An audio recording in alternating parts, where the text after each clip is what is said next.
Assalamualaikum warahmatullahi wabarakatuh.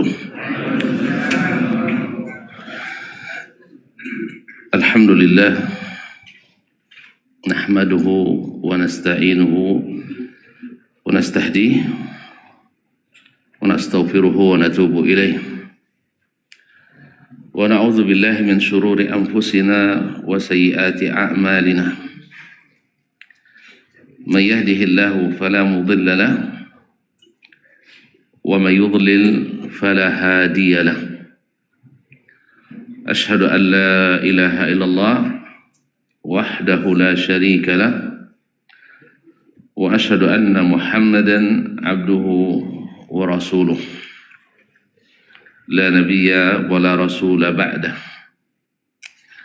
يا أيها الذين آمنوا اتقوا الله حق تقاته ولا تموتن إلا وأنتم مسلمون يا أيها الناس اتقوا ربكم الذي خلقكم من نفس واحدة وخلق منها زوجها وبث منهما رجالا كثيرا ونساء واتقوا الله الذي تساءلون به والأرحام إن الله كان عليكم رقيبا يا أيها الذين آمنوا اتقوا الله وقولوا قولا سديدا يصلح لكم أعمالكم ويغفر لكم ذنوبكم ومن يطع الله ورسوله فقد فاز فوزا عظيما أما بعد فإن أصدق الحديث كتاب الله وخير الحدي حدي محمد صلى الله عليه وسلم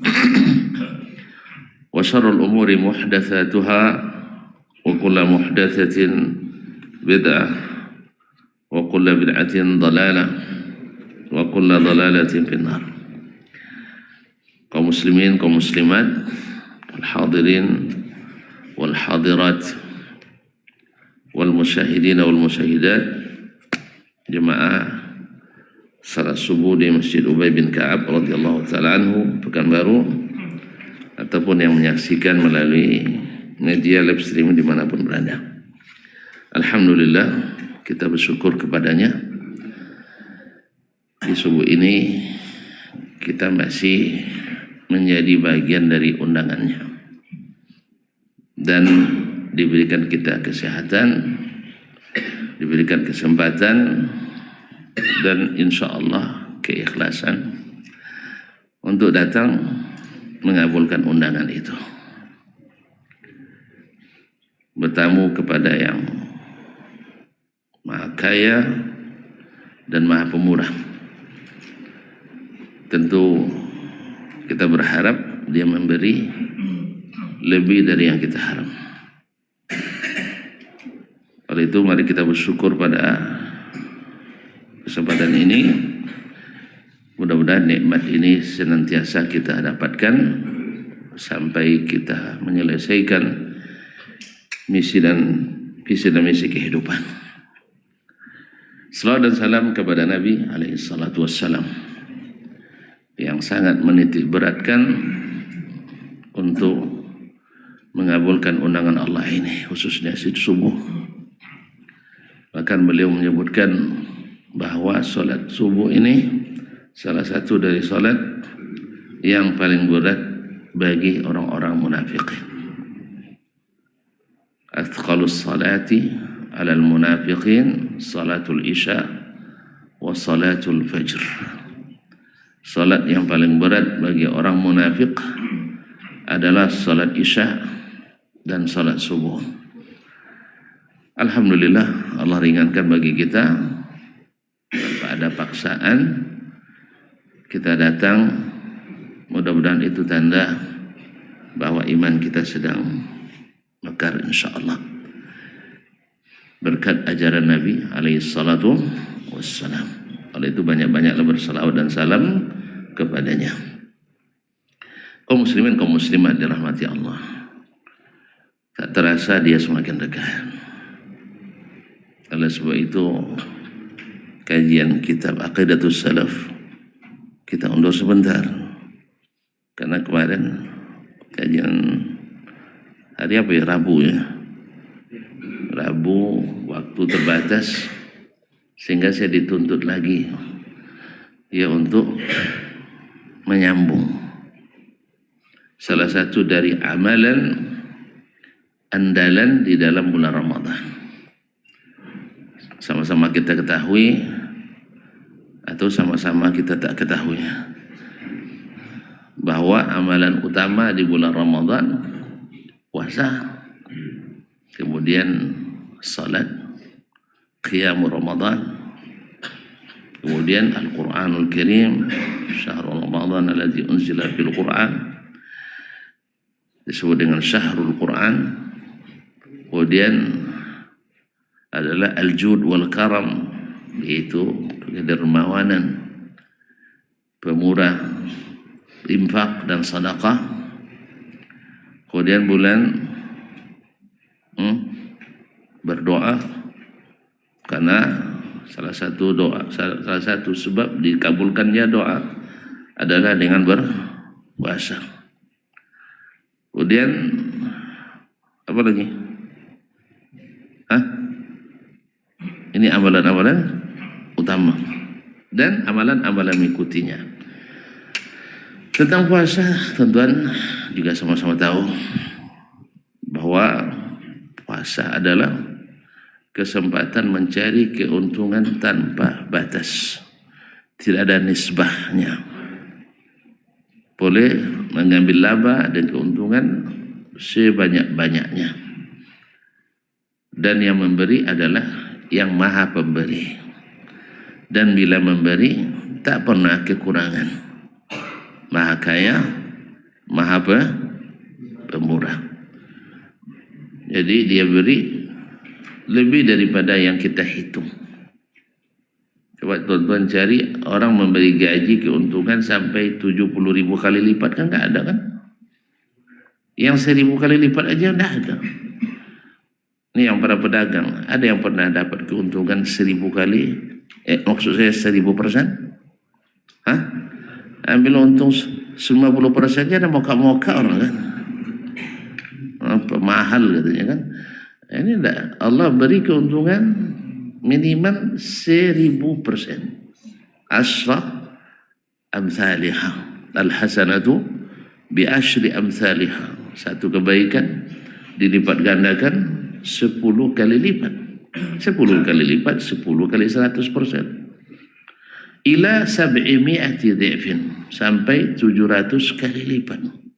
Berapa persen? 70.000%. Sah? Mana nak cari sih? Nah, puasa tak dibatasi. Illa saum fa innahu li wa ana ajzi bihi. Jadi puasa tak berlaku kelipatan itu, tapi di atasnya. Berapa? Serahkan pada yang maha pemurah dan maha kaya itu. Oleh itu kaum muslimin dan muslimah dirahmati Allah, tentu hal-hal yang berkaitan dan mengiringinya, kalau ini puasa tentu yang mengiringinya tak boleh jauh-jauh daripadanya. Demikian juga salat yang mengiringi ibadah puasa kita.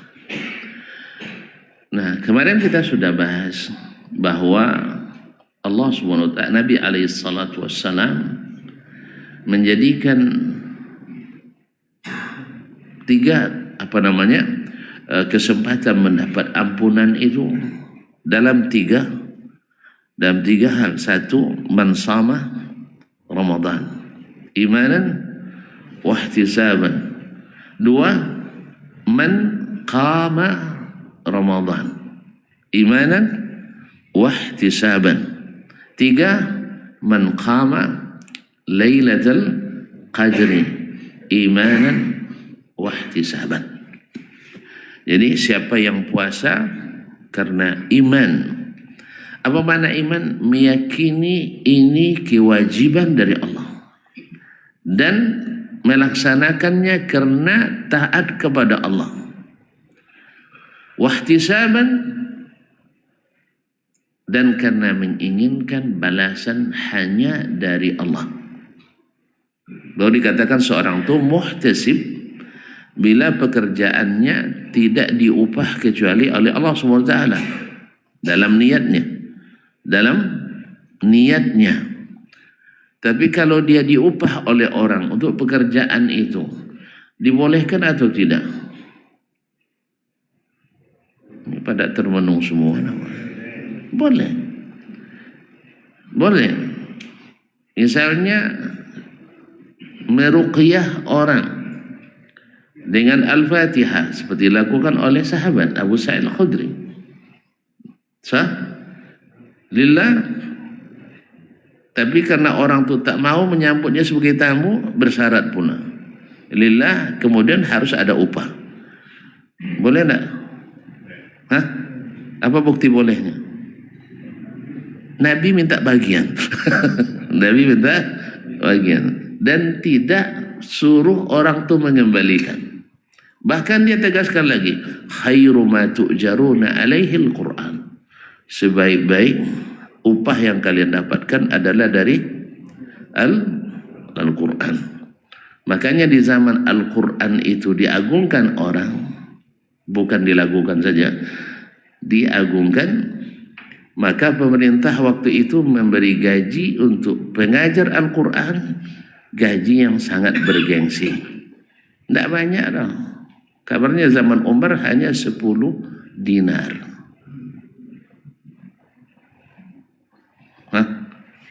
Kalau dapat bini dari kita jatah nafkah sebulan 10 dinar, gimana kira-kira?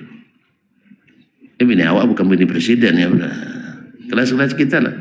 10 dinar, 10 kali 4,2 gram emas. Emas berapa segram nih bang? Yang beda, bapak-bapak ditanya tidak ada yang tahu. Kemarin satu ibu aja saya tanya langsung tahu. Iya. Bahkan calon ibu juga.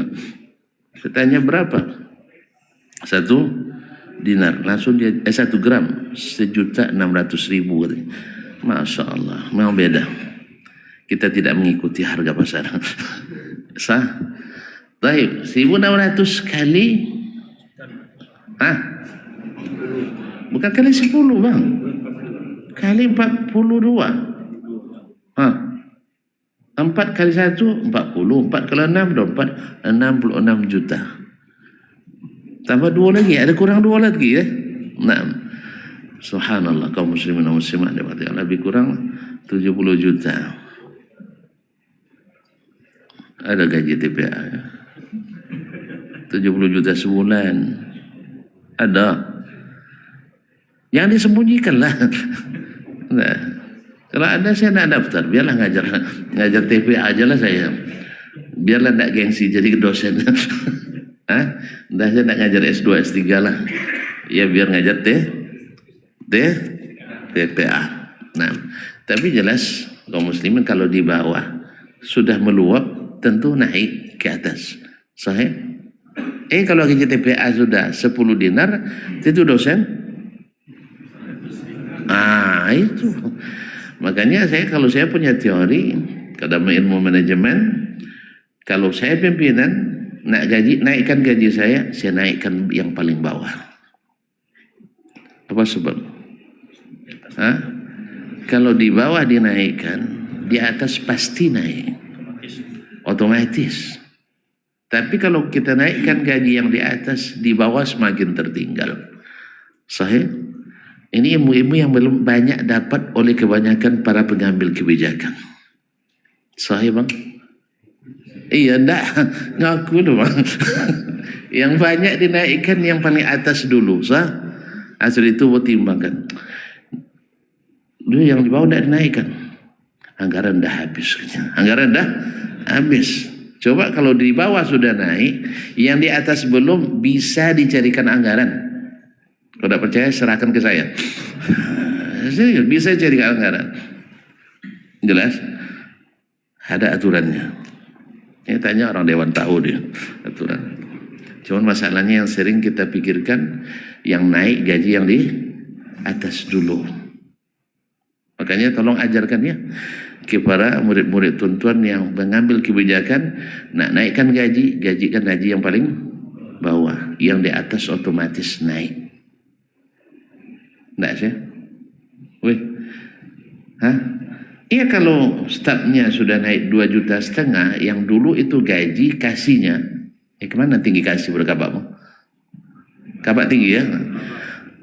Lama tak menjabat mah. Nah, jadi kasih tentu otomatis naik jadi 3,5 juta. Atau kau lo gaji kabak dah. Kabak yang dulu 3,5 juta kan tak mungkin sama nak kasih. Naik pula jadi 5,5 juta. Semakin ke atas lompatan semakin tinggi, weh. Paham tak? Di bawah ngaji naik 500, di atasnya naik 1 juta, di atasnya lagi naik 2,5 juta. Pucuk pimpinan nanti dari 5 juta menjadi 15. Nah, itulah pandai-pandai lah dikit. Ketika gaji kita naik, anak buah lebih dulu, mereka tak protes. Tapi kalau kita gaji naik, anak buah tak naik, kita pasti diprotes. Makanya kalau nak nyaman, naikkan bawah dulu. Jelas? Kasih aja 250 kenaikan. Awak naik 25 juta. Tidak ribut mereka itu. Itulah yang tidak pandai kebanyakan kita kaum muslimin. Jelas? Apa hubungan dengan ini ya? Sangat besar hubungannya. Kenapa orang Ramadan semakin semangat? Karena gaji besar naik. Kenapa orang cenderung tenang di bulan Ramadan? Karena gajinya pasti turun. Apalagi THR terus. Jadi jiwa kita ini Allah Maha tahu kaum muslimin suka diberi harapan. Apalagi harapan pasti, bukan palsu.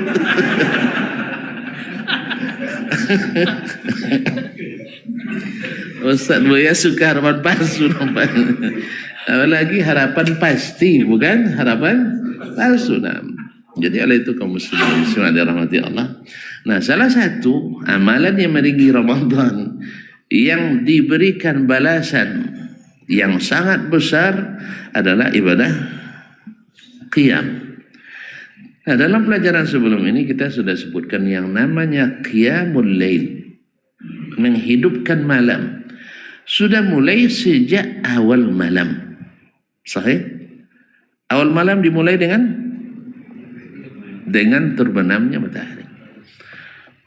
Maka semua para ulama menyebutkan, khususnya para fuqaha, semua amalan yang sunat, semua amalan yang sunat yang diamalkan selepas terbenamnya matahari masuk golongan qiyamul lail. Makanya qiyamul laili lebih umum daripada tarawih, lebih umum daripada witir, lebih umum daripada tahajud, sebab qiyamul lail antum salat sunat selepas maghrib sampai isya misalnya, salat sunat itu sudah terhitung qiyamul lail. Makanya tidak sedikit ulama kita kadang-kadang mereka salat antara maghrib dan isya salat sunat mutlak tanpa ada, bukan salat sunat lazim, tidak, bukan rawatib. Kadang sebagiannya adalah ratib. Salat sunat ba'diyah maghrib. Salah seorang dari dosen kami di Madinah menyebutkan beliau pernah menunggu Syekh Al-Huzaifi selepas maghrib, Imam Masjid Nabawi, hafizahullah. Ditunggunya beliau sedang salat sunat. Rupanya selesainya menjelang azan isya salat sunatnya. Andainya kalau dijadikannya salat maghrib seperti itu, banyak kita yang bubar. Iya. Jadi ketika salat sendiri, falyutawwil ma syaa. Kalau sholat sendiri, panjangkan sesuai kehendak kita, keinginan kita, dan kesanggupan kita. Tapi kalau menjadi imam, maka ini dipertimbangkannya. Ini kok jemaah Ubay ke 5 ayat pada panjang biasanya kan itu. Ubay 5 dah lumayan itu. Jemaah masjid kami mungkin 3 dah banyak kan. Tapi kelasnya ya ayyuhallazina amanu idza tadayantum. Satu ayat satu halaman. Masyarul kiram yang dirahmati Allah SWT. Jadi beliau solat sunatnya antara maghrib dan Isya salat ba'diyah maghrib. Ba'diyah maghrib. Kalau saya tidak salah menerima berita ini dari yang memberitahukan, karena beliau juga anak dari ketua pengurus Masjid Nabawi. Karena ada ketua umumnya Sesudais membawahi Masjidil Haram dan Masjid Nabawi. Yang ini ketua Masjid Nabawi, ketua hariannya, yang menceritakan itu anaknya sendiri. Karena beliau adalah teman seangkatan saya. Kaum muslimin dan muslimat dirahmati Allah SWT. Ditunggu nih, yang menunggu nih abang dia, bukan dia, kawan saya ini. Jadi sanadnya agak turun sedikit ya. Nah, kalau mau cek nanti silakan aja, pas ke Madinah cari nanti. Kaum muslimin dan muslimat dirahmati Allah. Ditunggunya, lama nunggu tak juga datang. Tidak juga timbul beliau. Disilau lagi, masih sedang sholat juga. Rupanya beliau sholat satu rakaatnya 1 juz. Jadi ada. Awak yang lama baca kalau boleh kan lancar bacaannya. Kalau kita kan banyak tersakit juga kan. Itu masalahnya. Banyak tersakit. Apa namanya? Tersendat-sendat. Kalau boleh kan lancar, sudah mengalir gitu. Dan bisa kalau bacaan sir lebih cepat daripada bacaan jahar. Jadi 1 juz rupanya 1 rakaat salat sunatnya. Makanya jangan heran kalau beliau di salat malam tahajud pun masih kuat jadi imam. Karena memang sudah terlatih tulangnya sejak muda lagi. Mudah-mudahan beliau termasuk syabun nasya'ah fi ibadatil. Sejak mudanya sudah terbiasa dengan ibadah kepada Allah Subhanahu wa taala. Semoga Allah menjaga beliau dan keluarganya dan semoga dikumpulkan dengan orang saleh di akhirat. Amin. Ma'asyiral kiram dirahmati Allah Subhanahu wa taala. Jadi qiyamul lail itu lebih umum daripada salat sunat di malam hari. Lebih umum dari tarawih, lebih umum daripada tahajud, lebih umum daripada salat witir. Ma'asyiral kiram. Nah, Nabi katakan man qama Ramadan. Siapa yang qiyam Ramadan. Nah, orang sudah, para ulama maksudnya mengklasifikasikan salat malam yang paling utama adalah salat fardu. Salat fardu. Nah, ini jangan pergi mana-mana, jangan bikin dulu. Adalah salat fardu. Termasuk di bulan Ramadan. Kenapa ini perlu ditegaskan dan ditekankan? Karena dalam pandangan masyarakat banyak ya yang khususnya yang tak gaji, ya kecuali bulan Ramadan aja dengan santapan rohani. Makanya kenapa diadakan santapan rohani Ramadan? Karena memang hari-hari tak ngaji orang. Hari-hari kan tak ngaji doang. Jadi Ramadan itulah dimanfaatkan oleh para dai kita, para ulama, para pengurus masjid. Apa dia ada santapan rohani zaman Nabi tak ada orangnya kan ya? Kan ada yang bilang protes juga. Kau awak protes biasa. Apa sebab kita dah ngaji selamanya. Setiap pekan minimal 1 kali. Ini orang ini kan orang sibuk semua. Ngajinya sekali setahun. Kan ya?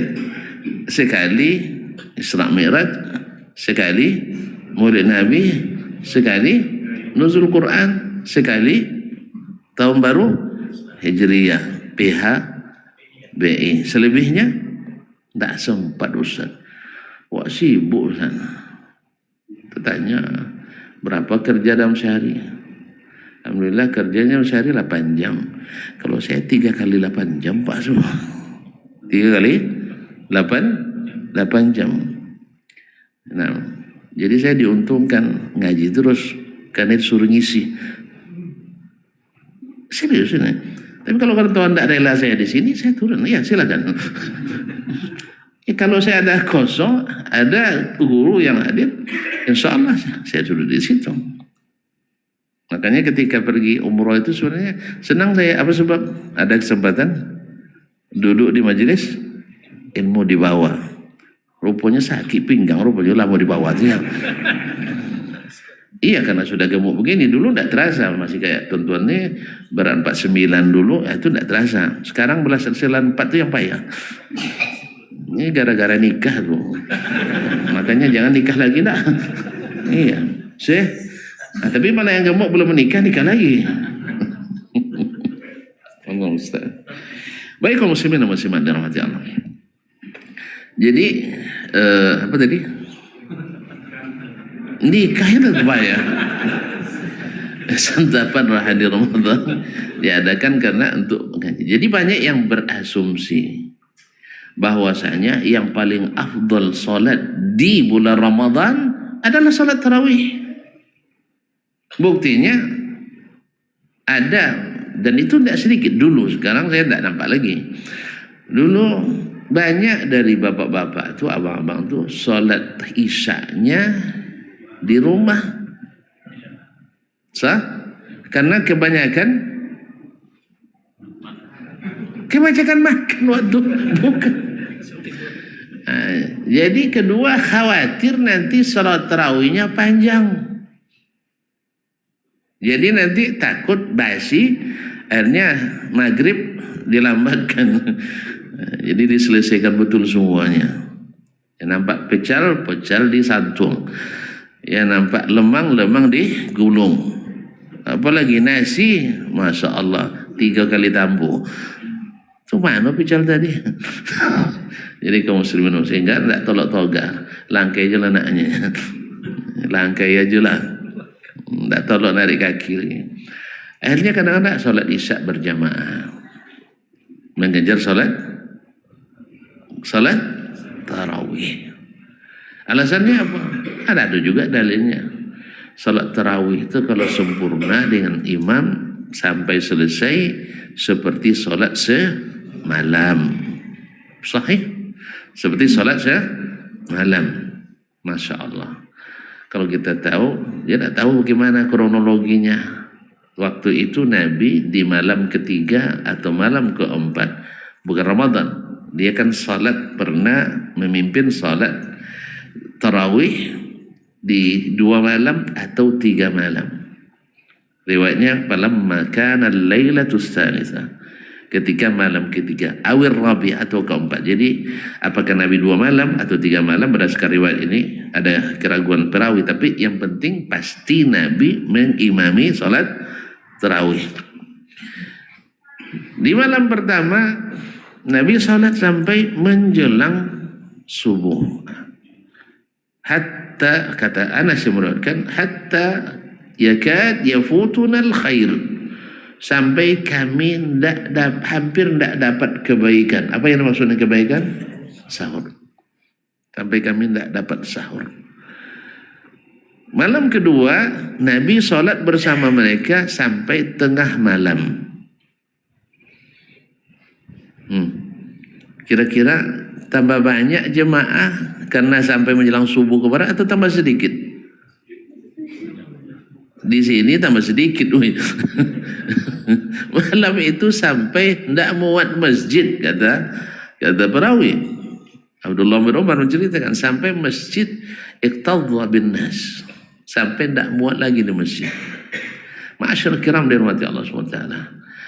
Dasar mereka, Nabi sholat bersama mereka sampai tengah malam. Kan tidak terlalu lama kan, sekitar 4 jam cuma.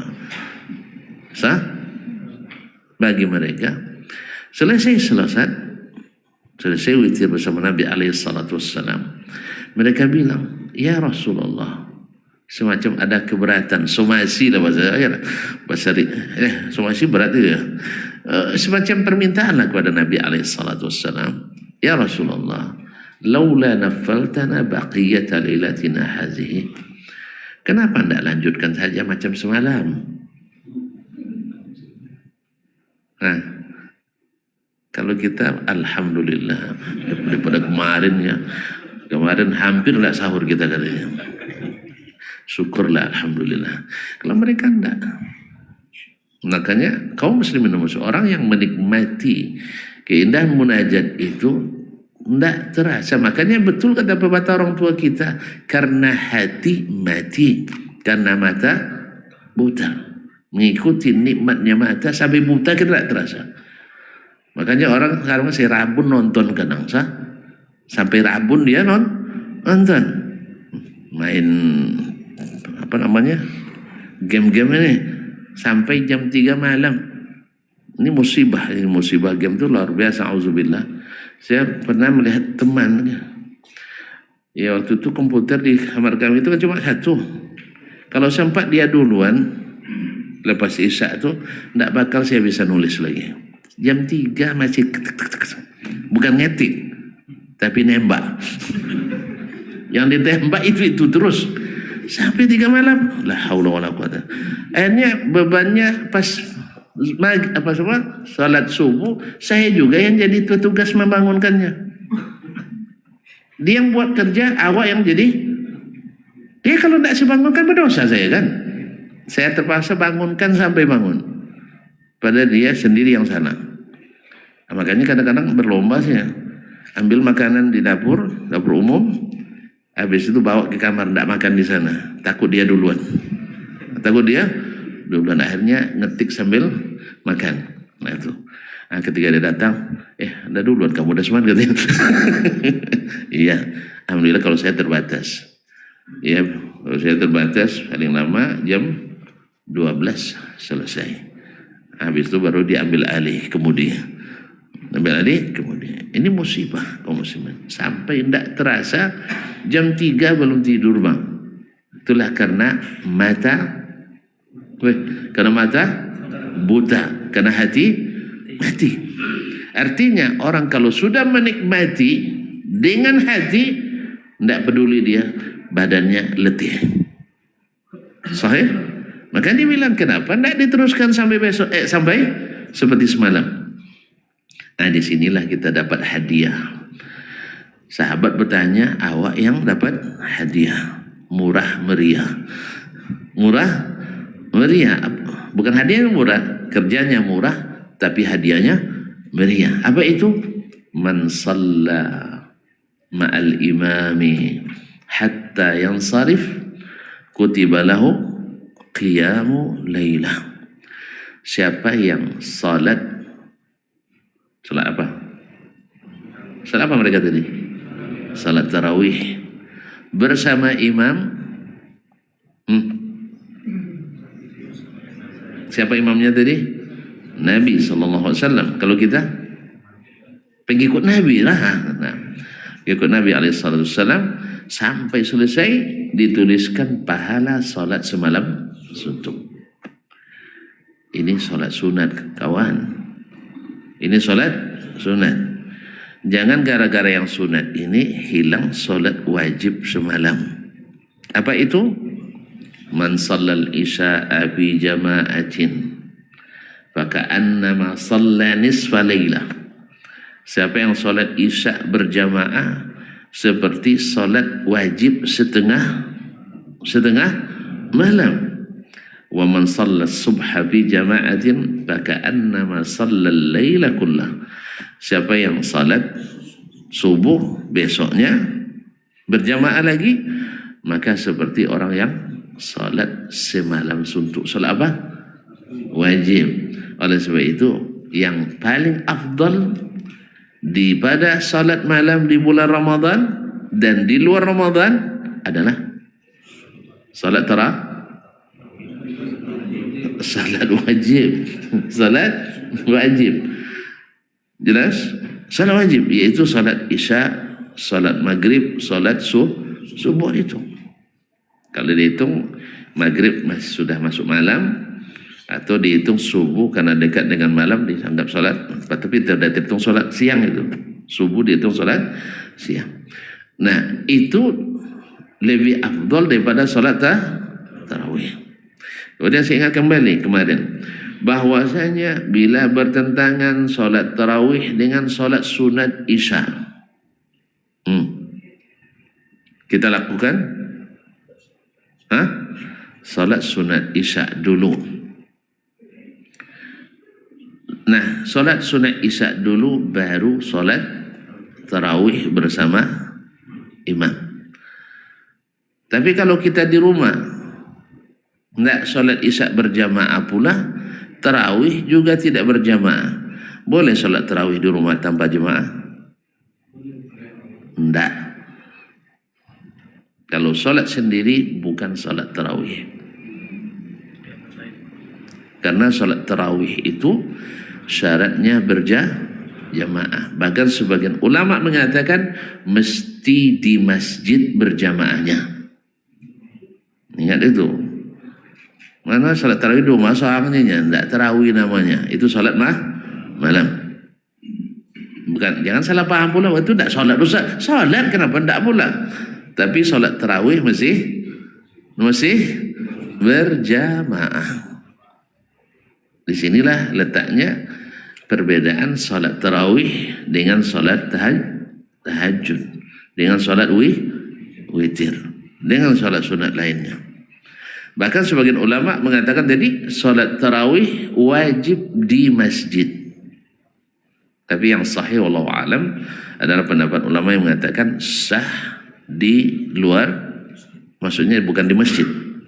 Nah, misalnya orang nak salat tarawih di kantor atau di rumah sakit atau di jalan, tidak masalah. Misalnya di lapangan, misalnya tidak muat di masjid kan, solatnya di aula misalnya. Tapi tentu saja yang lebih afdal di masjid. Karena apa? Karena kemuliaan masjid. Tapi bukan syarat sah.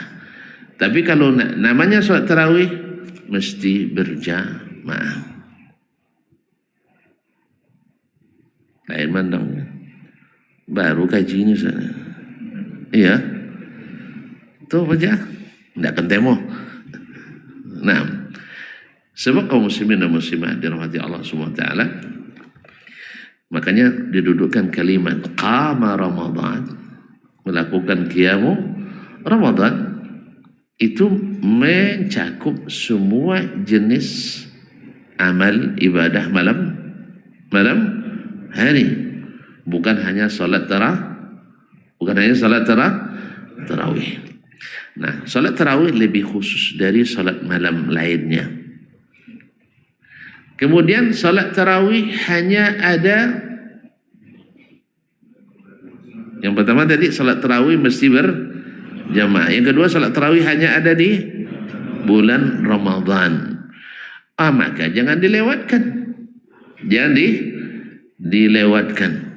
Karena setelah Ramadan tidak ada tarawih lagi. Tidak ada tarawih lagi. Makanya tarawih hanya di bulan Ramadan. Di sini tarawih lebih khusus. Ma'asyil kiram dirahmati Allah. Sekarang mana lebih afdal, salat sendiri? Karena dari sisi waktu, kalau sendiri kita salatnya mungkin kita pilih waktu yang paling utama. Seperti kata Umar radhiyallahu anhu ketika dia mengumpulkan para sahabat salat tarawih dengan satu imam. Setelah sebelumnya mereka salat berjamaah tarawih, tapi imamnya beda-beda. Kelompok 1, 2, 3, dan 4 masing-masing punya imam.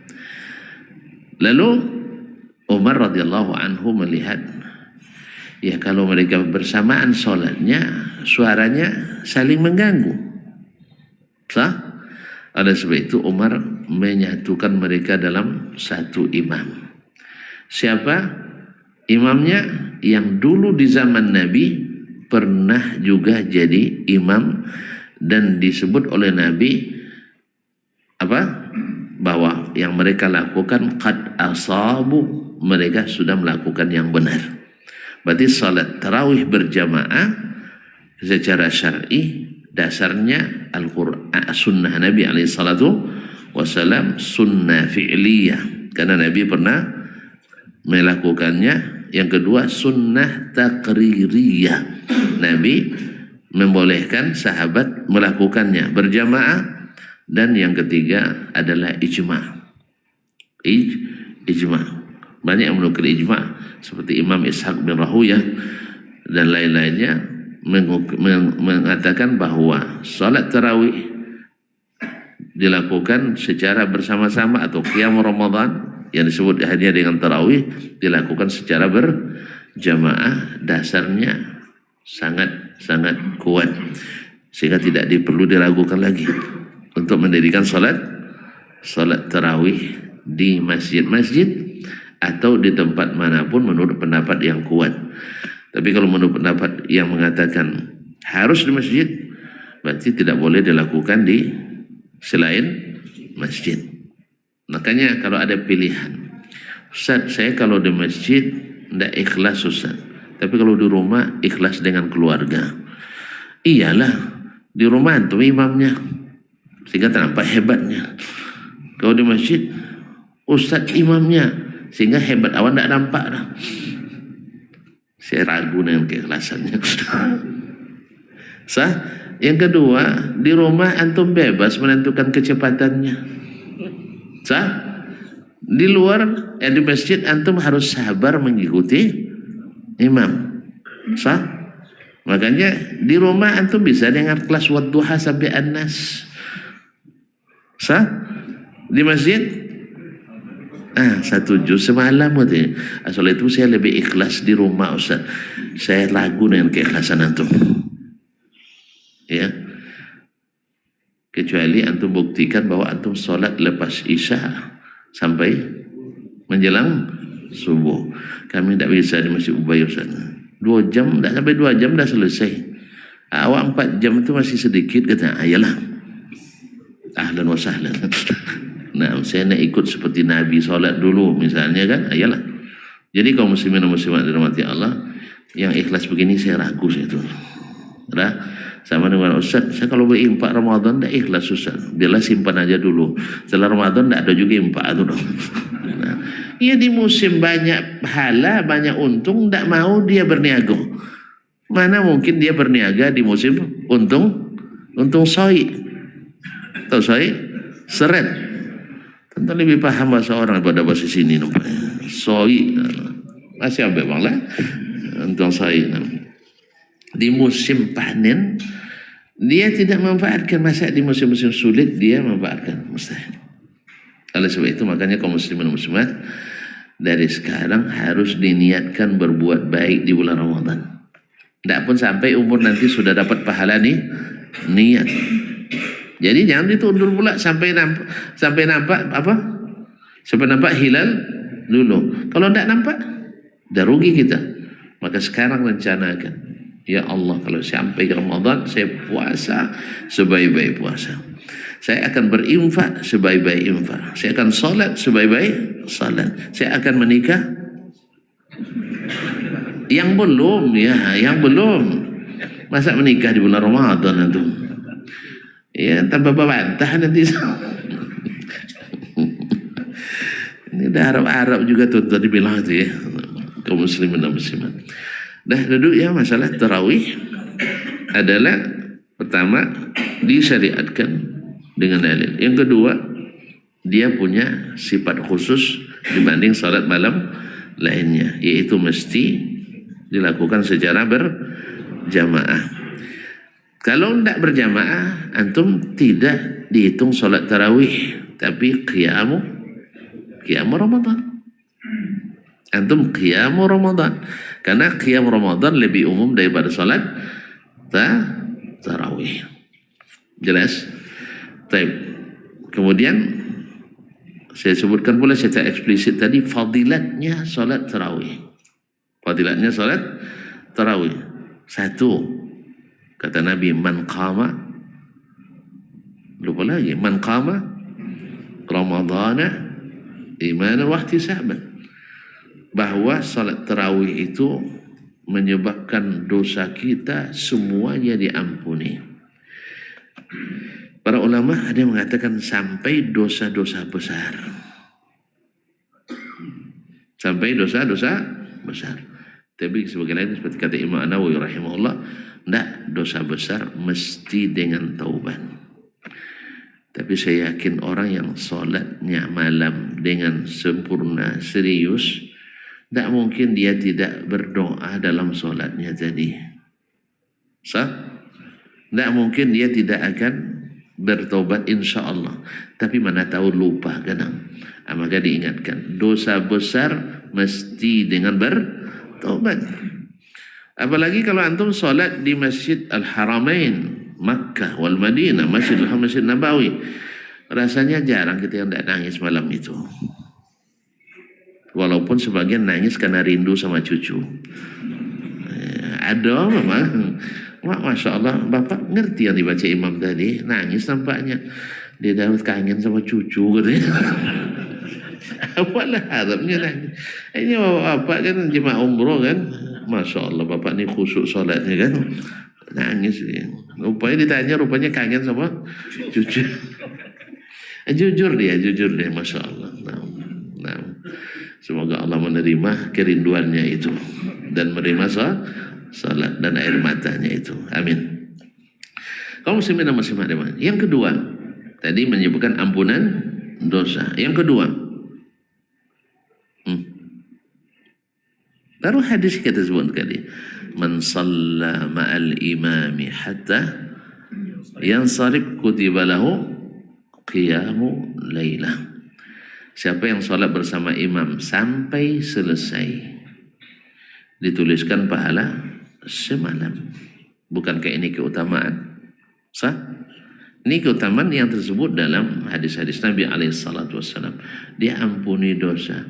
Tuan-tuan, apa makna diampuni dosa itu? Coba bayangkan, siapa yang paling banyak utangnya sekarang di sini? Ada yang ngaku ya. Saya lah ngaku saya. Mungkin saya paling banyak barangkali. Ketika datang sang pemberi hutang, Ustaz, karena bulan Ramadan ini hutang Ustaz diputihkan, tidak usah dibayar. Padahal angkanya fantastis. Anggaplah misalnya 500 juta. Gimana kira-kira sih? Hah?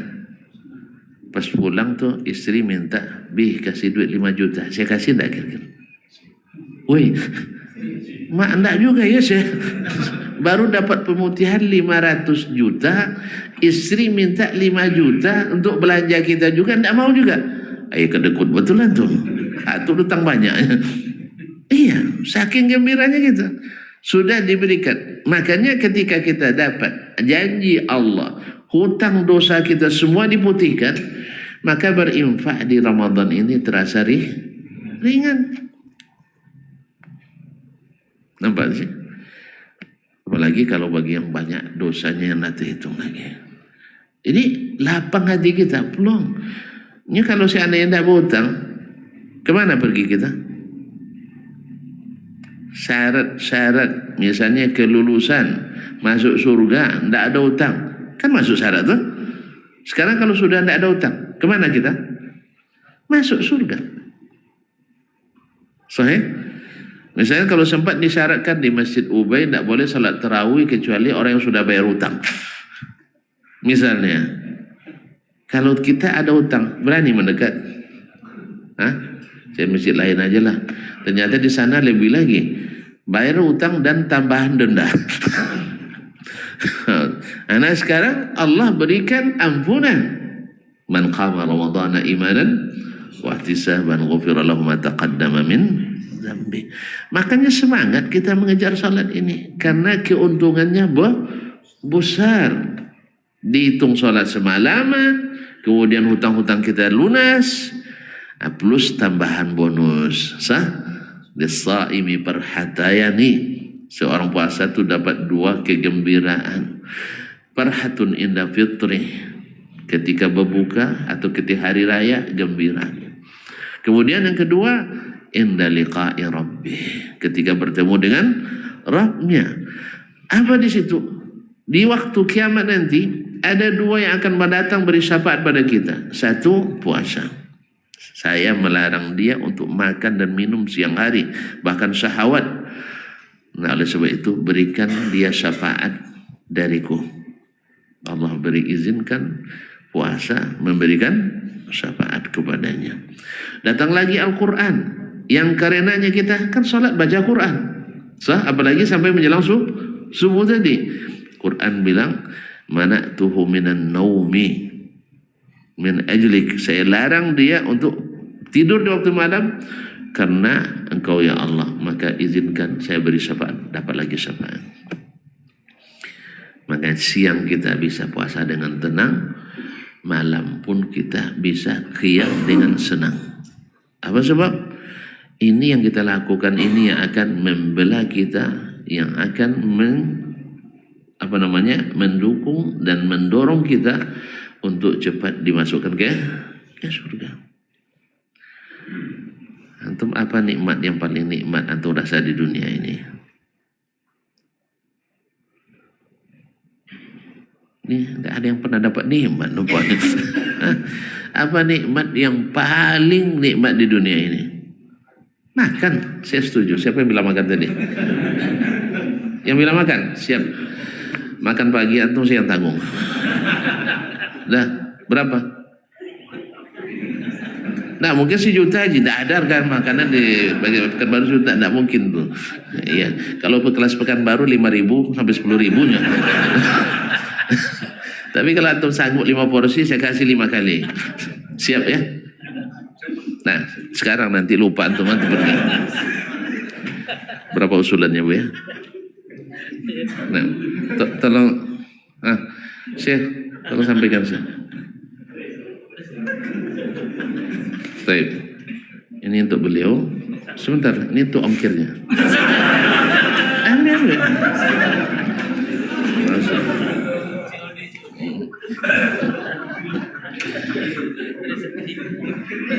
Yang dapat sahabat saya, yang ngantar murid saya.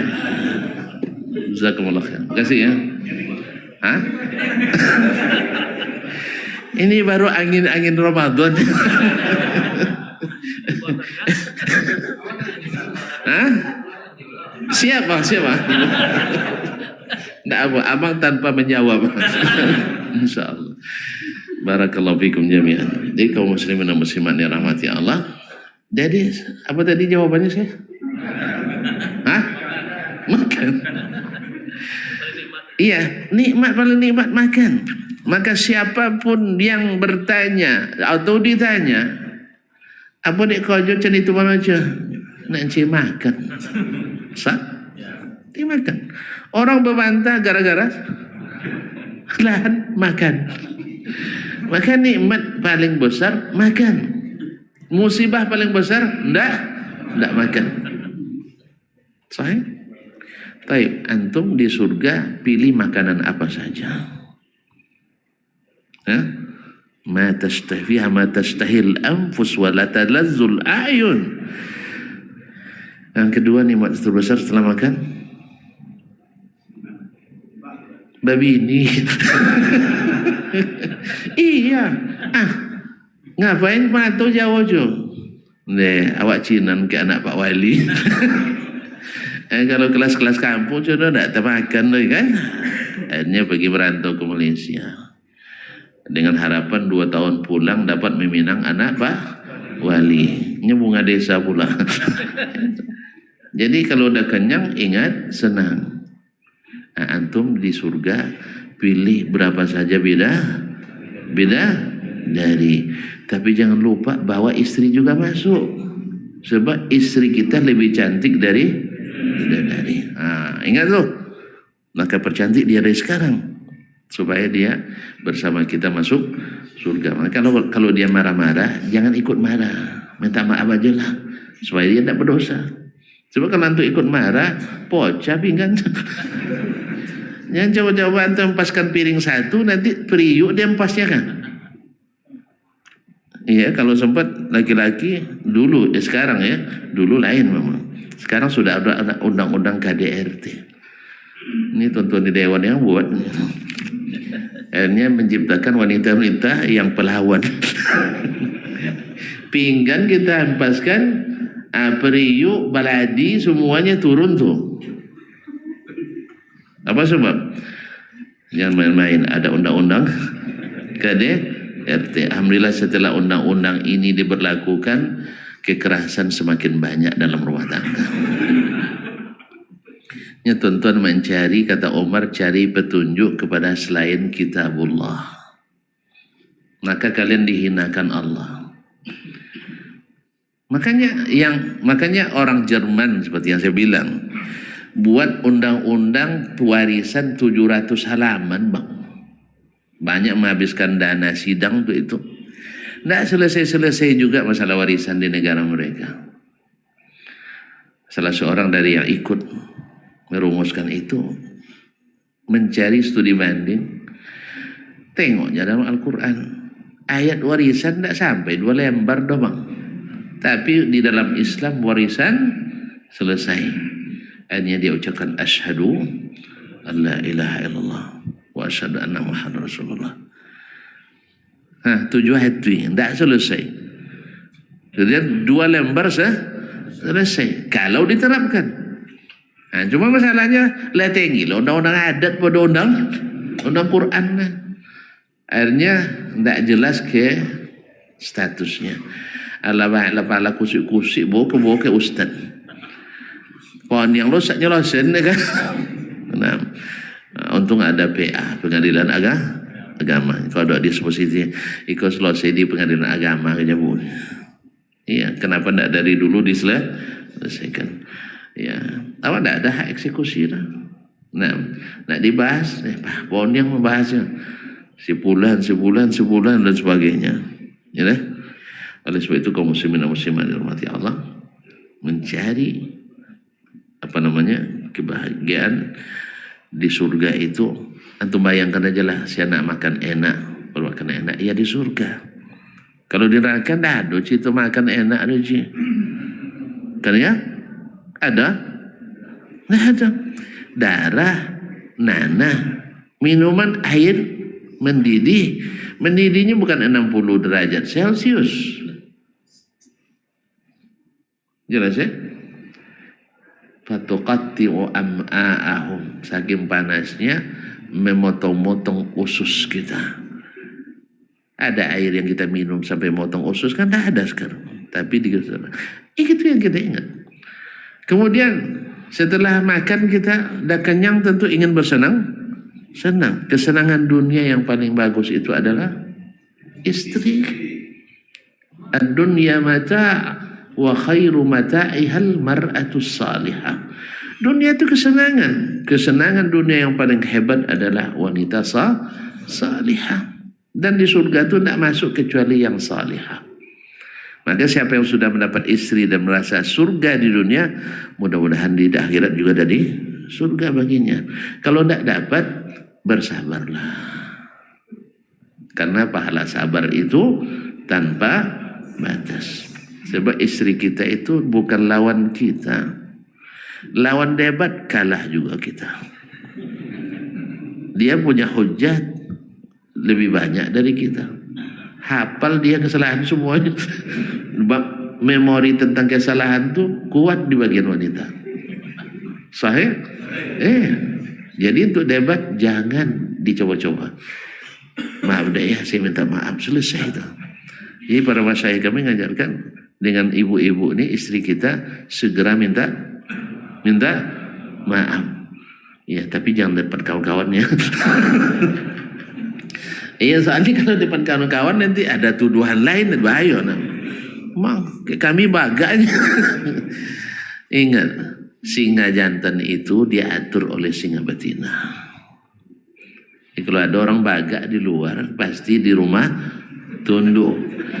Jadi karena di rumah tidak bisa berkuasa, di luar tengok kan kekuasaan. Tidak percaya buat penelitian. Ya. Jadi orang meneliti singa betina itu mengatur singa jantan. Makanya kalau ada orang baga gelarnya singa, berarti di rumah diatur oleh singa. Ada singa lain yang ngatur. Ya, mungkin tuan-tuan jarang mendengar ini ya.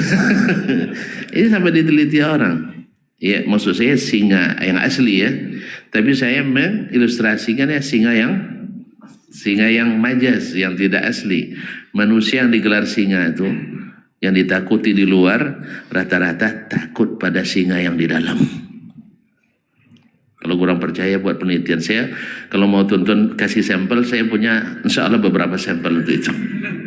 Ya, Di antaranya keluarga dekat saya. Di antaranya.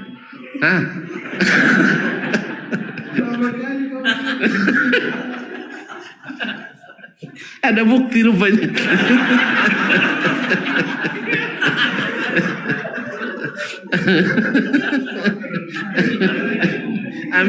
ambil sampelnya.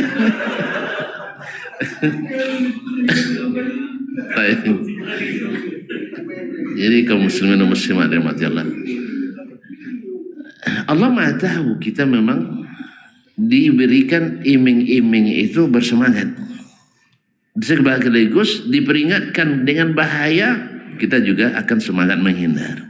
Makanya ada ketika beribadah itu, bayangkan surga dan neraka. Kita juga suka kalau diberi penghasilan berlebih.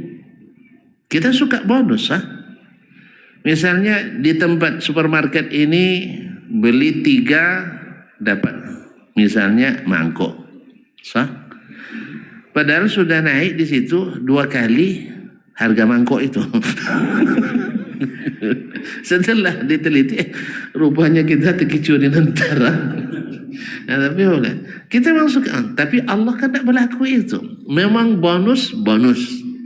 Nah, jadi kita itu suka diimingin. Makanya syaitan alat utamanya adalah iming-iming. Maka jangan biarkan syaitan untuk membuat keputusan perkara kita. Perkara kita harus kita yang putuskan. Jangan syaitan. Syaitan tidak mau bertanggung jawab, berbuat mau tapi tidak mau bertanggung jawab. Nanti di akhirat dia ngaku, saya tidak punya kuasa, saya hanya marketing, saya hanya sales. Memang sales itu gawat juga. Kalau tuan-tuan tidak tahan, jangan dengar perkataan sales dan marketing. Ya, tapi kalau antum selektif, silakan. Mungkin saya termasuk yang tidak tahan juga.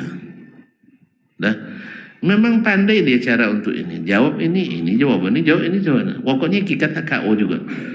Nah, apalagi salesnya gadis pula. Nah, itu tak payah, itu ya, ya. Makanya obat satu-satunya, mohon maaf ya, saya tidak punya. Terserah nak bilang nak punya uang, malu pula antum kan. Bilang saya tidak punya waktu lah, gitu aja. Bilang punya uang, malu gitu aja.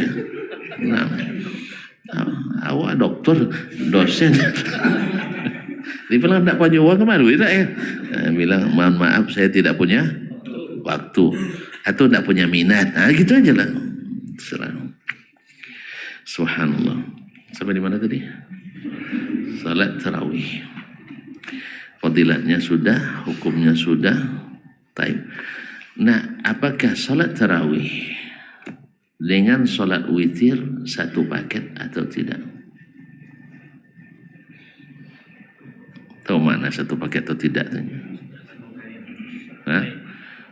Kalau dikatakan serangkai, maka antum harus selesaikan. Kalau tidak, berarti tidak mesti selesai. Karena tadi kan man shalla ma'al imami hatta yansarif kutiba lahu qiyamu lailah. Dalam hal ini para sahabat radhiyallahu anhum, mereka melihat dari sisi yang berbeda. Karena dari Nabi alaihissalatu wassalam mengatakan siapa yang berazam bangun di akhir malam, maka dia berwitir di akhir malam. Tapi siapa yang takut tidak bisa bangun di akhir malam, dia witir sebelum tidur. Inilah wasiat Nabi kepada Abu Hurairah radhiyallahu anhu. Sebab apa? Abu Hurairah jarang tidur awal. Kenapa? Talibul ilmi, penuntut ilmu. Maka penuntut ilmu itu jarang yang tidur cepat. Kalaupun tidur cepat, mesti bangun lambat. Tuan nuduh kami, mesti bangun cepat. Adalah tidur cepat, bangun ya sih. Alhamdulillah, mohon maaf ya, minta hadus bin ni'mah. Kalau karena terbiasa di pondok dulu, semoga Allah membalas kebaikan para guru kami dan mengampuni mereka. Di pondok karena kita rata-rata tidur hanya 4 jam. So ya. Ya.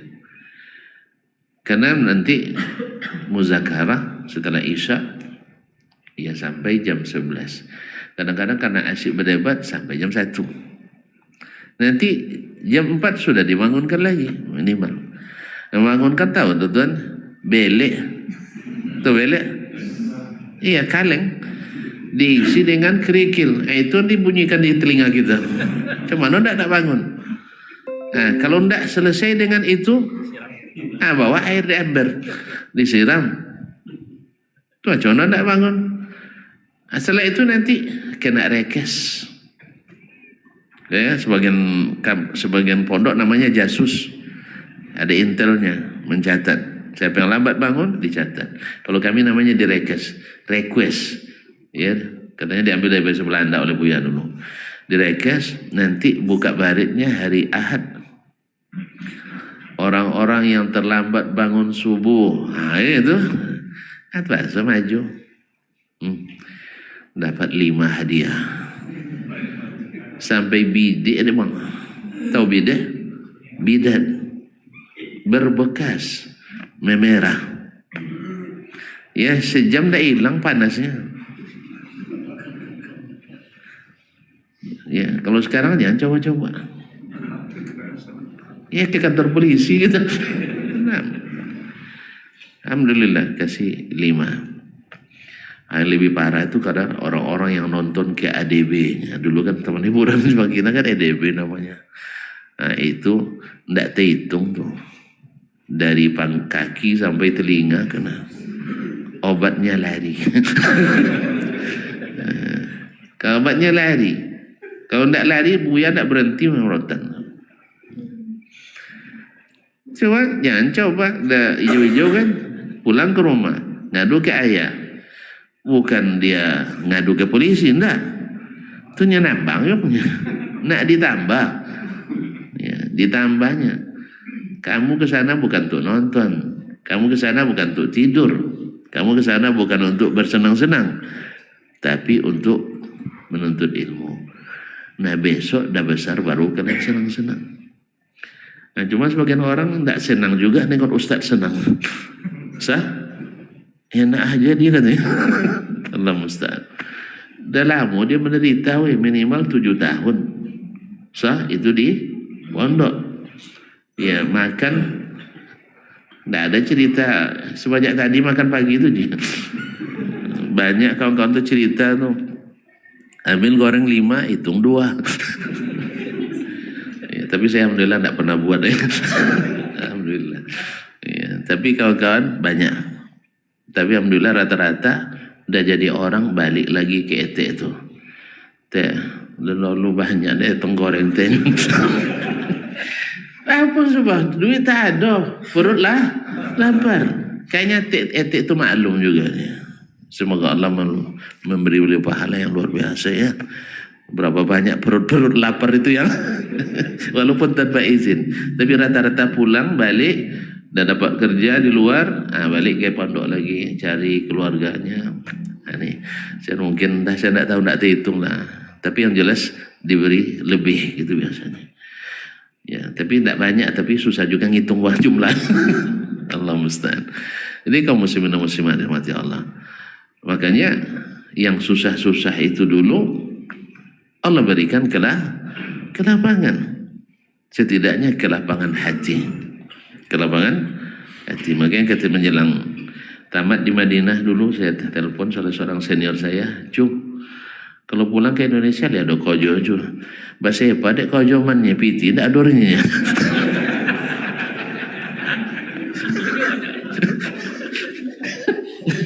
Awak tidak adanya piti, adanya kojo, tapi lengkap laporan jawabannya. Nah, kalau kojo bahasa apa dek sikongnya, cuma piti. Mesti tidak adurnya. Subhanallah. Ayolah, yang penting ada kerja. Saya tidak perlu piti dan yang penting ada rezeki. Ada rezeki. Alhamdulillah. Jadi iso je pulang nih saya. Pasalnya tawaran di luar negeri lumayan lah ya. Cuman gaji luar negeri sedikit. Ya, ada yang hanya 3.000, hanya yang 8.000, ada yang 35.000 gitu. Kalau sampai Indonesia, masya Allah langsung naik juta. Alhamdulillah. Tapi memang hujan emas di negeri sendiri lebih baik dari hujan batu di negeri. Walaupun emasnya imitasi. Insya Allah barakah. Baik. Nah, tarawih dengan witir sepertinya oleh para sahabat pada umumnya dianggap satu paket. Makanya ketika Ubay radhiyallahu taala anhu disuruh jadi imam oleh Umar radhiyallahu anhu, ketika jemaah disatukan semuanya, Ubay kan hafalan Qur'annya 30 juz. Setelah sholat tarawih, beliau menyerahkan ke salah seorang makmum untuk memimpin sholat witir, karena beliau ingin menyambungnya di rumahnya sendiri sampai menjelang sahur. Berarti ada sebagian yang menganggapnya witir adalah beda dengan tarawih. Kalau berbeda berarti boleh tahajud, tarawih, nanti witir diakhirkan, disambung. Namun kebanyakan dari sahabat ikut witir selesai bersama imam tadi.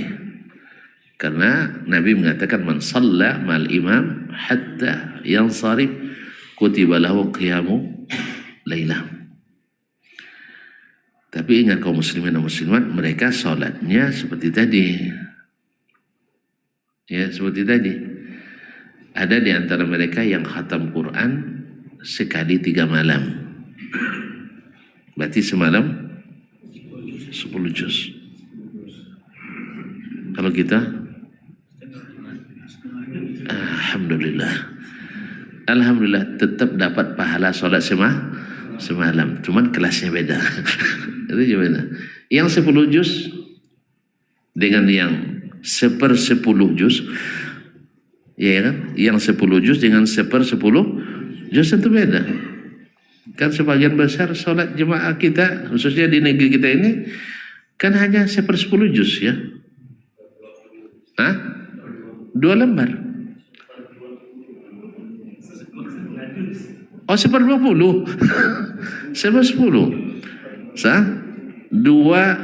Bukan, 2 lembar ya.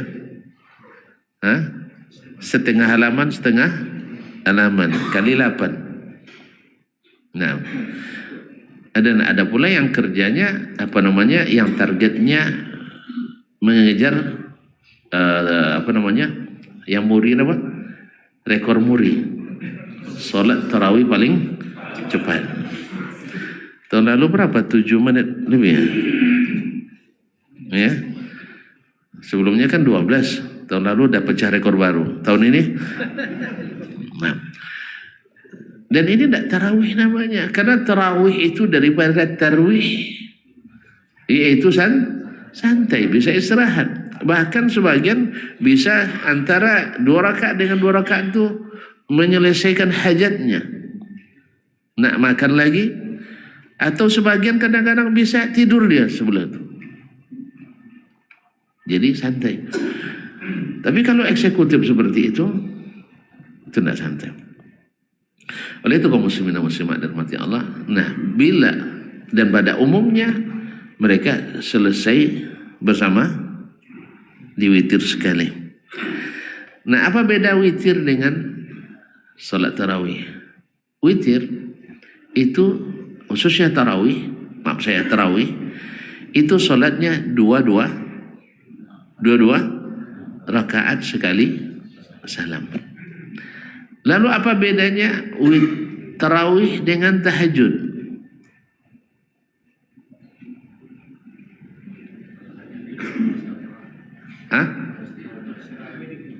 Banyak bedanya. Satu, tahajud tidak wajib berjamaah. Dua, tahajud ada di Ramadan dan di luar Ramadan. Tiga, tahajud dilakukan setelah tidur. Jelas? Empat, tahajud boleh berjamaah, boleh tidak. Soal waktu sama, yaitu setelah Isya. Berarti antara tarawih dengan tahajud ada beda? Ada. Nah sekarang kan ada istilah di awal malam solatnya tarawih, nanti malam tahajud. Sebenarnya dia tetap tarawih, tapi karena mungkin sebagian tidur dulu sehingga disebut dengan tahajud. Intinya sebenarnya kalau masih bersama imam di bulan Ramadan, berarti dia sholatnya tarawih. Karena waktu tarawih dengan waktu tahajud sama, sejak lepas isya sampai menjelang subuh. Tapi tidak ada masalah, la musyahata bil istilah. Tidak ada masalah dengan istilah. Nah, kemudian salat witir dengan salat tarawih ada bedanya?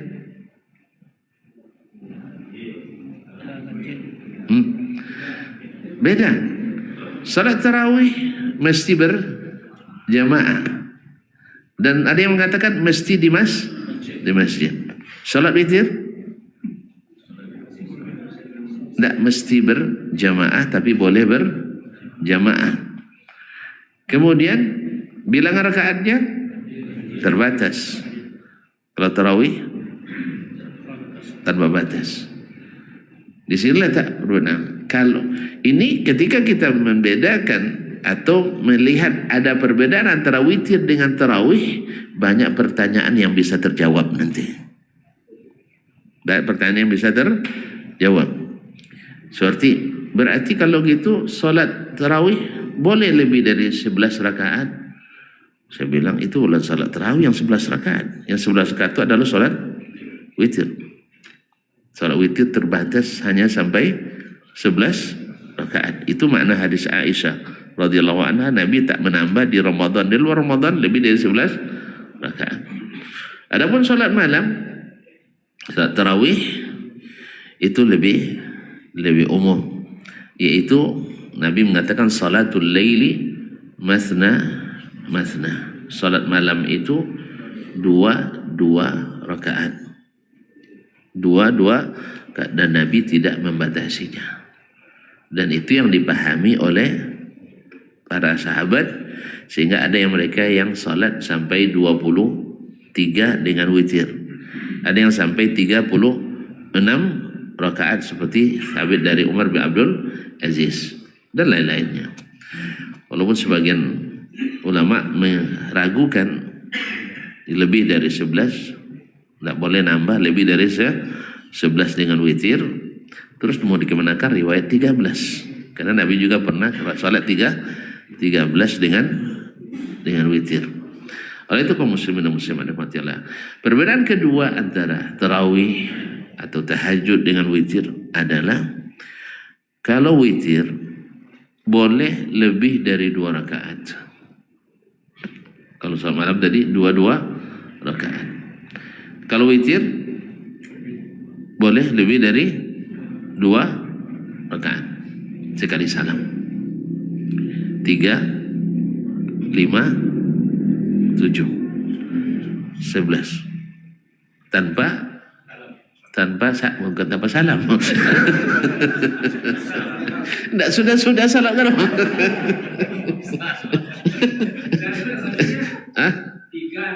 salam, 5 salam. Bukan itu. Kalau witir harus ganjil mah. Jadi sebentar. Jadi salat witir boleh lebih dari 2. Boleh lebih dari 2 sekali salam. 3, 5, 7 sampai 11. Tetapi boleh 2, 2, 2, 2, 1 atau 2, 2, 2, 2, 3 atau 2, 2, 2, 5. Jelas? Tapi tidak ada duduk tasyahud awal. Dan ini yang membedakannya dengan solat maghrib yang wajib. Jelas? Walaupun dalam hal ini ada juga khilaf di antara ulama. Ada yang mengatakan boleh tasyahud awal. Misalnya sengaja solat witir 3 rakaat, di rakaat kedua dia duduk. Cuman pendapat ini pendapat yang paling lemah. Ketika para ulama menjelaskan tentang solat witir urutan pertamanya adalah 2, 1. Urutan kedua adalah 3, selesai. Urutan ketiga adalah 2, duduk tasyahud awal, kemudian naik ke rakaat ketiga. Artinya 3 rakaat sekali salam, tapi ada duduk tasyahud awal. Tapi ini pendapatnya lemah, karena tidak ada contoh dari Nabi SAW. Wallahu ta'ala alam. Kemudian menyamakannya dengan salat fardu. Baik, apa beda tahajud dengan tarawih? Sudah sebutkan tadi. Tahajud setelah tidur, otomatis biasanya di 1/3 malam terakhir atau 2/3 atau setengah.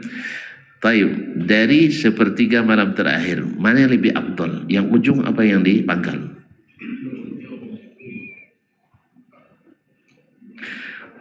Pangkal. Kalau jawabannya melalui perasaan memang berubah-ubah. Makanya agama kalau ikut perasaan berubah. Nabi ketika menjelaskan tentang sebaik-baik qiyamul lail adalah qiyamnya Daud, Nabi Daud. Nah, kemudian dia tidur 2/3, bangun 1/3 malam, kemudian dia sholat di 1/6 pertama. Jelas? Artinya di awal 1/3 malam terakhir. Berarti dia sholatnya di bagian yang pertama lebih afdal daripada bagian terakhir. Kenapa? Supaya kita bisa sahur, supaya kita bisa bersiap. Bahkan disebutkan dia setelah itu tidur menjelang sholat subuh. Artinya antara sholat malam dengan sholat subuh disunahkan pula untuk tidur menghilangkan pening atau kantuk. Karena kantuk itu menyebabkan kita pening, maka disunahkan untuk tidur sekejam. Ya, tapi jangan sampai enggak. Nah, itu ini macam-macam. Ya, tidur ringan. Memang kalau antum sudah merabiasakan itu 10 menit cukup, insyaallah. 5 menit cukup. Ya. Contoh kemarin, karena dari subuh sampai asar kegiatan, lepas asar itu terasa ngantuk, menguap-menguap ya. Habis kajian jam 6 kurang, padahal nak kaji lagi tempat lain kan, tapi di tempat singgah tuh. Dan nguap-nguap, kalau udah nguap-nguap tuh kalau tidak dibawa micing, dia bahaya tuh. Karena saya pasang alarm 10 menit. 10 menit, alhamdulillah belum 10 menit sudah terbangun lagi dan segar, alhamdulillah. Makanya jangan heran kalau ada orang tertidur sambil berperang. Kan ada kan nikmat tidur sambil perang berkecamuk. Itu sangat bernilai, sangat berharga. Nah, bisa lolok sambil perang. Itu nikmat sih. Makanya alhamdulillah ketika ada yang nanya, sehat nampak Ustaz? Alhamdulillah. Makan lomak, tidur nyenyak. Kan itu kan? Makan lomak, tidur nyenyak. Cuman kadang bayar enggak lomak itu ya. Itu enggak masalah. Jadi kaum muslimin dan muslimat dirahmati Allah SWT. Jadi salat malam atau salat tahajud setelah tidur. Yang kedua, salat tahajud boleh lebih dari 2 rakaat sekali salam. Seperti dalam hadis Aisyah radhiyallahu anha, Nabi salat 4 rakaat.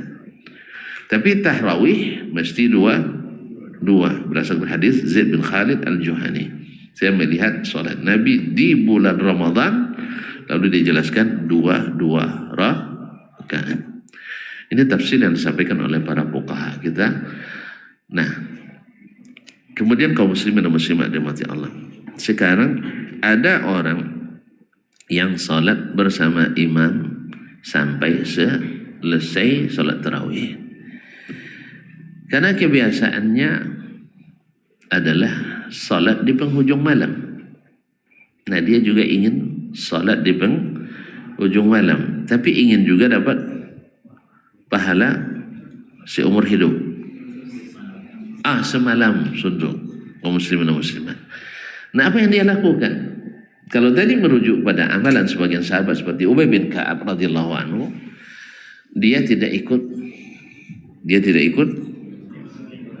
witir dan meminta yang lain untuk menutup dengan witir.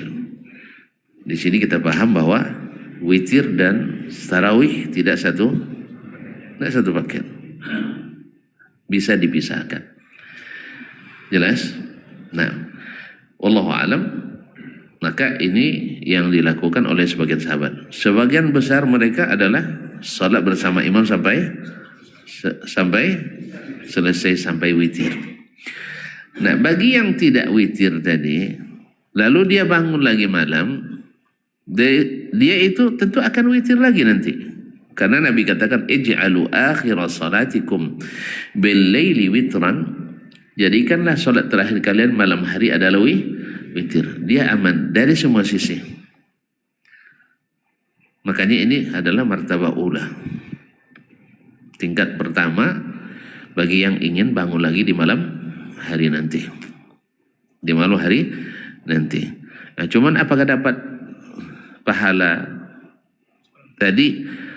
Wallahu alam, kalau berdasarkan secara tekstualnya dia tidak dapat, sebab dia belum selesai. Ini tentu saja bagi yang hampir pasti bisa qiyam di akhir malam. Pasti bisa qiyam di akhir malam. Maka yang seperti ini, itu yang disebut dengan tahajud itu. Karena dia melaksanakannya sendiri dan setelah tidur. Dia menjalankan sendiri. Makanya bukan tarawih tapi tahajud. Ini yang pertama. Yang kedua, ini di saat imam atau di sholat pertama ditutup dengan witir. Tapi kalau seandainya antara imam dan makmum ada kesepakatan bahwa kita sekarang sholat sampai misalnya 10 saja dulu, nanti di sepertiga malam kita bangun lagi sholat sesuai yang Allah izinkan kita sholat. Nah, 10 lagi tambahnya, atau misalnya tambah lagi 8, tambah 3, dan seterusnya. Maka ini masalah tergantung kesepakatan aja jemaah. Tapi wallahu ta'ala alam, barangkali ini memberatkan bagi sebagian. Maka Nabi SAW di malam kedua atau malam ketiga tadi hanya sampai malam kedua atau malam ketiga tadi sampai setengah malam untuk mempertimbangkan mereka yang dikhawatirkan tidak bisa bangun walaupun sebagian dominan mayoritas mereka itu bangun di akhir malam, khususnya apalagi di bulan Ramadan. Nah, kalau bisa seperti yang dilakukan Nabi SAW, salat imam sampai selesai. Nah, bagi yang bangun nanti di tengah malam lagi, apakah bisa lagi salat atau tidak? Karena dia sudah tutup dengan witir. Kali saya katakan kalau makmum dan imam sepakat nak salat lagi nanti, seperti yang dulu sering dilakukan atau hampir tiap tahun selama saya di Madinah dilakukan di Masjidil Haram, walaupun tak ada tanda tangan jemaah, no?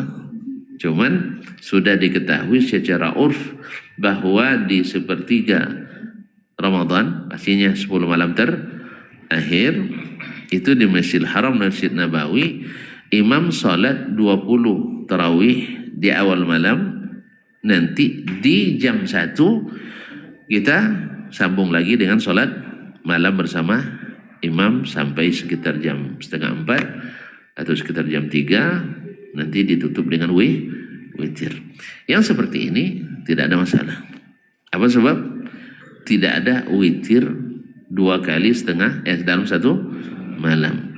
Yang kedua, salat terakhirnya adalah witir. Yang ketiga, makmum dan imam bersama. Mudah-mudahan dapat, walaupun tadi ada jarak antara jam 11 malam sampai dengan 1, berapa jarak? 2 jam kan? 2 jam. Ini masih dianggap tarawih karena boleh istirahat antara rakaat-rakaat salat tarawih tadi. Jadi makmum dan imam belum witir di trip pertama. Ini kalau bisa bagus sekali. Yang kedua tadi adalah makmum salat imam sampai witir bersama makmum. Berarti secara hadis tekstualnya mengatakan dapat pahala salat semalam untuk salat sunatnya. Ini insyaallah tidak ada masalah di sini. Cuman ada masalah lain bila orang di antara makmum, bahkan mungkin imam, ingin salat lagi di penghujung malam. Apakah boleh atau tidak? Sebagian mengatakan tidak ada lagi salat setelah witir. Yang kedua mengatakan makna tidak ada 2 witir dalam atau salat terakhir di waktu malam adalah witir, bukan salat witirnya, bukan salat 3 atau 1-nya, tapi maknanya adalah bilangan terakhir malam itu adalah witir ganjil. Oleh sebab itu, maka tingkatan pertama bagi yang sudah tadi witir bersama imam atau witir dia sebagai imam, lalu dia nak solat lagi di malam hari atau di ujung malam, tapi sendiri ya, sendiri. Kalau sunat berjemaah seperti tadilah yang awal tadi, yaitu kita solat dulu tarawih, habis itu istirahat 2 jam, nanti digas lagi, akhirnya ditutup dengan witir. Ini yang paling afdal. Tidak ada khilafnya insyaAllah tentang masalah ini. Tapi kalau dia sudah witir tadi, bagaimana dia harus melakukannya? Sebagian bilang, dah selesai, kita dah dapat pahala sholat semalam. Sedangkan menghidupkan malam-malam kan bisa dengan amalan-amalan lain. Yang kedua, bila dia ingin melakukan juga, nak beramal, ada yang mengatakan, 1, dia sholat 2 saja. Atau kalau tadi dianggap sebagai tahajud, boleh 4. Tapi yang afdal adalah 2. Kenapa lebih afdal?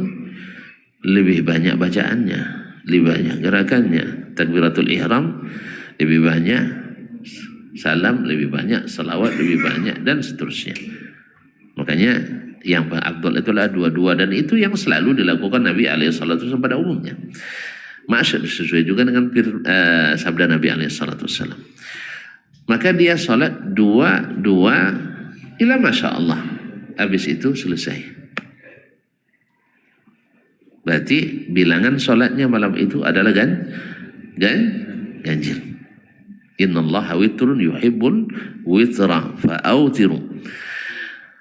Ada lagi yang mengatakan dia sempurnakan yang tadi ganjil dengan salat 1 rakaat. Dengan salat 1 rakaat. Ini adalah pendapat yang terlemah. Apa sebab? 1, tidak ada contohnya. Yang 2, kena larangan jangan ada 2 witir dalam semalam. Ini 3 jadinya. 3 jadinya. Nih, kemudian yang cara ketiga adalah dia salat terus, nanti witir lagi yang kedua kalinya. Lalu hadis jangan sampai ada 2 witir dalam semalam ditakwilkan bagi yang tidak bangun. Kalau bangun lagi maka dibolehkan untuk witir lagi, karena hadis ij'alu akhira salatikum bil laili witran secara nas mengatakan salat malam terakhir itu adalah salat witir. Taib, wallahu alam. Mana yang lebih afdal, witir daripada tahajud? Witir lebih afdal karena tidak pernah ditinggalkan Nabi alaihissalatu wassalam, baik sedang muqim maupun dalam keadaan musafir. Wallahu ta'ala alam. Tapi barangkali sampai di sini lah dulu. Udah mulai nengok-nengok keluar kita. Nah, ada juga pertanyaan lagi bang? Kayak yang sudah mau tanyakan sudah saya jawab semua nampaknya. Alhamdulillah. Ada gelisah. Saya pun ada gelisah juga bang. Cuman kan kalau karena mendekati Ramadan orang ini pemaaf semua. Nah, jadi saya tidak khawatir mereka beri saya salah lagi insyaallah. Kalau tidak nanti tidak diangkat amalan gitu kan. Baik, terima kasih dan mohon maaf. Wabillahi taufiq wal hidayah. Wallahu taala alam wa sallallahu ala nabiyyina Muhammad wasallam. Wassalamualaikum warahmatullahi wabarakatuh.